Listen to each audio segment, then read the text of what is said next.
ઉમરાળા તાલુકાના દેવળિયા ગામે વૃદ્ધ દંપતી પર થયેલ હુમલા બાદના ખેડૂત લોકસંવાદના દ્રશ્યો। પીડિત પરિવાર સાથે શું બન્યું, જે અંગે સુરતના પાટીદાર સમાજના આગેવાનો સાથે થયેલ લોકસંવાદ।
सामाजिक काम में याद दो है कहीं लगे परीक्षा में लगा वो एक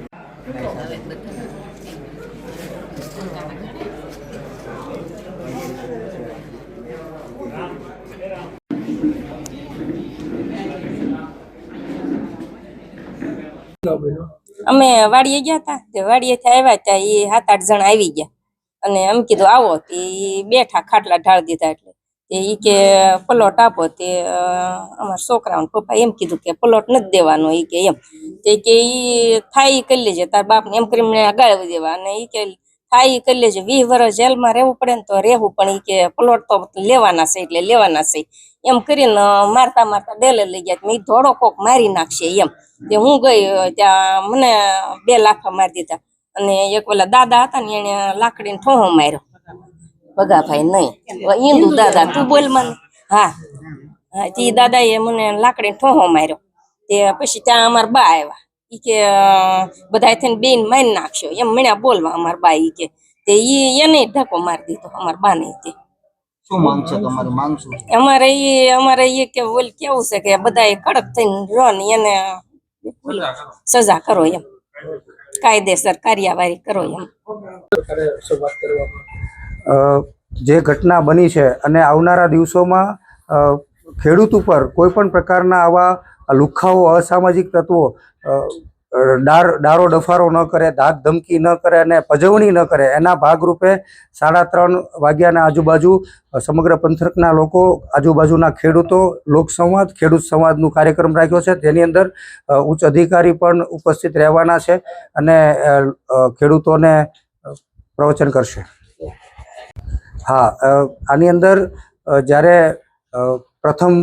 ફરિયાદ નોંધાણી હતી ત્યારે પરિવાર ડરના માહોલમાં હતો અને પરિવારે જ્યારે પ્રથમ વખત ફરિયાદ નોંધાવી ત્યારે કંઈક ને કંઈક એવું લાગતું હતું કે આ ગામડાની અંદર એકલું રહેવું છે, શેઢે સીમાડે જવું છે, એકલતા અનુભવતા હતા। વયોવૃદ્ધ લોકો જ જ્યારે અહીંયા વસતા હોય ત્યારે એમના ચોક્કસ એનામાં ડર હતો। પછી સમાજના લોકોને તમામ સમાજના લોકો જ્યારે ગામજનો એકત્રિત થઈ અને આ પ્રકારનું નક્કી કરવામાં આવ્યું કે ભાઈ અમે તમારી સાથે છીએ, હૂંફ પૂરી પાડવાનું, હિંમત પૂરી પાડવાનું જ્યારે વયોવૃદ્ધ દંપતીને કહેવામાં આવ્યું ત્યારે એમની જીગર ખુલી છે। અને આમ તો એ ધનજીભાઈ ધોરાજીયા છે એ આખા ગામની અંદર, આખા પંથકની અંદર ભગતની છાપ ધરાવે છે, ત્યારે એમને હિંમત કરી છે અને પહેલ કરી છે ત્યારે ગામમાં ચોક્કસ શાંતિ અને સમરસતા જળવાશે। ચલો પ્રશ્ન હતા વિજયભાઈ, સુરતથી પહોંચ્યા છો, સમગ્ર પાટીદાર સમાજના આગેવાનો શું કહેશો? આ ચોક્કસ સૌરાષ્ટ્રના અનેક ગામડાઓની અંદર આવી રીતે એકલા રહેતા અને સ્થળાંતર કરીને સુરત, મુંબઈ અને મહાનગરોમાં વસતા દરેક સમાજના લોકોને, જ્યારે અહીંયા ગામડામાં રહેતા એકલતા અનુભવતા વયોવૃદ્ધ લોકોને જ્યારે પજવણી કરતા લુખ્ખાઓ, અસામાજિક તત્વો જ્યારે આવી રીતે હેરાન કરતા હોય ત્યારે ચોક્કસ રીતે અમને હૂંફ પૂરી પાડવા અને ગામડાઓને જીવંત રાખવાના પ્રયાસના ભાગરૂપે સુરતથી મોટી સંખ્યામાં અને આજુબાજુના ગામના લોકો, સરપંચો અને આ જિલ્લાના અલગ અલગ ગામોની અંદરથી આવેલા જે લોકો છે એમને આ દંપતીને જે મારવામાં આવ્યો છે, દેવળિયા ગામના જે લોકોને જે ડરાવવાનો પ્રયાસ કરવામાં આવ્યો છે, ત્યારે ચોક્કસ હું કહીશ કે આવા અસામાજિક અને લુખ્ખાઓને ડામવા માટે જે ગામ લોકોએ પહેલ કરી છે, જે ઊંઘ પૂરી પાડવાનું કામ કર્યું છે, એ ચોક્કસ શાયરી છે. આ મામલે રાયોટિંગની ફરિયાદ